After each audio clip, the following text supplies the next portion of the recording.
പിതാവിൻ്റെയും പുത്രൻ്റെയും പരിശുദ്ധാത്മാവിൻ്റെയും നാമത്തിൽ ആമേൻ. കർത്താവായ ദൈവമേ, സർവത്തിൻ്റെ സൃഷ്ടാവേ, സകലത്തെയും കാണുന്ന ദൈവമേ, അങ്ങേ സ്തുതിക്കുന്നു, വാഴ്ത്തുന്നു, ആരാധിക്കുന്നു. പരിശുദ്ധാത്മാവായ ദൈവത്തെ വാഴ്ത്തുന്നു, ആരാധിക്കുന്നു. കർത്താവായ ഈശോപ്പ, അങ്ങേ സ്തുതിക്കുന്നു, വാഴ്ത്തുന്നു, മഹത്വപ്പെടുത്തുന്നപ്പ. ഈശോനാഥ, ഇന്ന് ഞങ്ങൾക്കൊരു ദിവസം കൂടി ദാനമായി തന്ന കൃപയെ ഓർത്തു പ്രാർത്ഥിക്കുന്നു. ഇന്ന് പ്രഭാതം മുതൽ ഈ 3 മണി സമയം വരെ ഈശോയുടെ സംരക്ഷണവും പരിശുദ്ധാത്മാവിൻ്റെ കാവലും സ്നേഹവും കൂടെയുള്ളതിനായി സ്തോത്രം ചെയ്യുന്നു. ഇന്ന് ഈ നിമിഷം വരെ എൻ്റെ കർത്താവിൻ്റെ ചിറകിൻ കീഴിൽ നടത്തുന്ന വലിയ സ്നേഹത്തെ ഓർക്കുന്നപ്പ. ഞങ്ങൾക്കിന്ന് ആവശ്യമായതെല്ലാം തന്ന കൃപയ്ക്കായി നന്ദി പറയുന്നു. ഈശോപ്പ, ഓരോ നിമിഷവും ഞങ്ങളെ കൂടുതലായി അവിടുത്തെ പക്കൽ ചേരുവാനുള്ള കൃപാവരം തന്ന് അനുഗ്രഹിക്കണമേ നാഥ. ഈ ലോകമോഹങ്ങൾക്ക് കീഴ്പ്പെടുവാൻ ഇടയാകാതെ വണ്ണം അവിടുന്ന് ഞങ്ങളെ സംരക്ഷണം നൽകി അനുഗ്രഹിക്കണമേ. ഈ കരുണയുടെ സമയം അവിടുത്തെ സന്നിധിയിലായിരുന്ന അനേകം സഹോദരങ്ങൾക്കായും അനേകം ആവശ്യങ്ങൾക്കായും പ്രാർത്ഥിക്കുവാൻ തരുന്ന കൃപയ്ക്കായി സ്തോത്രം ചെയ്യുന്നു.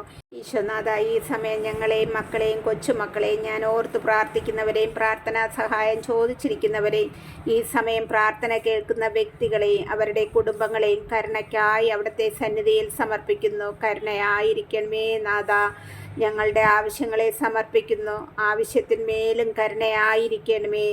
ഈശോയുടെ അതിദാരുണമായ പീഡാസഹനങ്ങളെ ഓർത്ത് പിതാവേ, ഞങ്ങളുടെയും ലോകം മുഴുവൻ്റെയും മേൽ കരുണയായിരിക്കണമേ. പ്രാർത്ഥിച്ചു വചനമെടുത്തു. നെഹമ്യാ പ്രവാചകന്റെ പുസ്തകത്തിൽ നിന്നും 12-ാം അധ്യായം വായിച്ചു. ഇവിടെ പറയുന്നത് പുരോഹിതന്മാരെയും ലേവ്യരെയും ഇവരുടെ പിൻഗാമികളെക്കുറിച്ചൊക്കെയാണ് പറയുന്നത്. സഹോദരങ്ങൾ ഗാനശുശ്രൂഷയ്ക്ക് പങ്കുകൊള്ളുന്നതായിട്ടും ജെറുസലേം മതിലിൻ്റെ പ്രതിഷ്ഠയ്ക്ക് സ്തോത്രഗാനങ്ങൾ ആലപിച്ചും ആഘോഷങ്ങളെക്കുറിച്ചും ഒക്കെയാണ് പറയുന്നത്.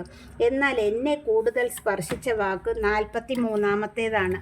അത് ഇങ്ങനെയാണ്, ഞാൻ അതൊന്ന് വായിക്കാം. അന്ന് അവർ അനേകം ബലികൾ അർപ്പിക്കുകയും ആനന്ദിക്കുകയും ചെയ്തു. വലിയ ആഹ്ലാദത്തിന് ദൈവം അവർക്ക് ഇട നൽകി. സ്ത്രീകളും കുട്ടികളും അതിൽ പങ്കുചേർന്നു. ജെറുസലേമിൻ്റെ ആഹ്ലാദ തിമിർപ്പുകൾ അകലെ കേൾക്കാമായിരുന്നു. എൻ്റെ പ്രിയ സഹോദരങ്ങളെ, നാം ദൈവത്തിനായി സമയം ചിലവ് ചെയ്യുമ്പോൾ സമയം എങ്ങനെയാണ് ചെലവ് ചെയ്യേണ്ടത്? ബൈബിൾ വായിച്ചും ധ്യാനിച്ചും മറ്റുള്ളവർക്ക് വേണ്ടി പ്രാർത്ഥിച്ചും ധ്യാനങ്ങളിൽ പങ്കെടുത്തും സന്ധ്യാപ്രാർത്ഥനയും സ്വയം പ്രേരിത പ്രാർത്ഥനയും നമ്മെ കൊണ്ട് സഹായം ആവശ്യമുള്ളവർക്ക് സഹായം ചെയ്തുമൊക്കെയാണ് ദൈവത്തിന് വേണ്ടി സമയം ചെലവാക്കേണ്ടത്.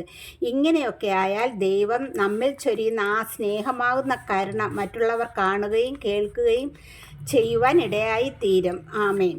ചൊവ്വാഴ്ച എല്ലാവർക്കും ഒരു വിഷയത്തിന് വേണ്ടി ഏകമനസ്സോടെ പ്രാർത്ഥിക്കാം.